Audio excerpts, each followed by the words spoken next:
વિકસિત ભારત મોદીની guarantee રથને JP નડ્ડાએ લીલી ઝંડી આપી. ભાજપ દ્વારા સંકલ્પ પત્ર સૂચન અભિયાન શરૂ. ભાવનગરમાં લોકસભા ચૂંટણી પહેલા ભાજપની સેન્સ પ્રક્રિયા શરૂ. કોળી સમાજ, ક્ષત્રિય સમાજને લોકસભા ટિકિટ મળે તેવી લોકમાંગ ઉઠી.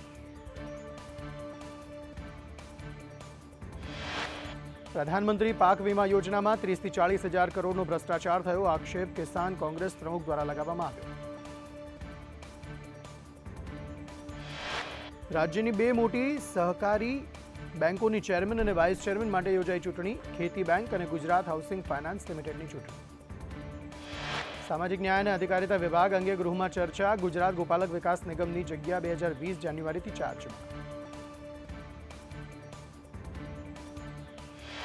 ગુજરાત ઠાકોર અને કોળી વિકાસ નિગમને લોન મુદ્દે ચર્ચા. 2022માં રાજ્ય સરકારે 2085.42 લાખની લોન આપી.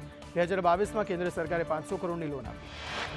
મહીસાગર અને આણંદ જિલ્લામાં 398 આંગણવાડી જર્જરિત હાલતમાં. વિધાનસભા ગૃહમાં ગુલાબસિંહના સવાલમાં સરકારનો જવાબ. સુરતના પાલ વિસ્તારની ગ્રીન સિટી બિલ્ડિંગમાં પરિણીતાનો આપઘાત. પરિણીતાએ 9મા માળેથી કૂદીને આપઘાત કર્યો. અમદાવાદમાં 100થી વધુ ટેકનિકલ ઓફિસરો કાળી પટ્ટી બાંધીને વિરોધ કરી રહ્યા છે. પડતર પ્રશ્નોને લઈ આરટીઓના કર્મચારીઓ આંદોલનના માર્ગે. રાજ્યના 700થી વધુ ટેકનિકલ ઓફિસરોએ કાળી પટ્ટી બાંધી.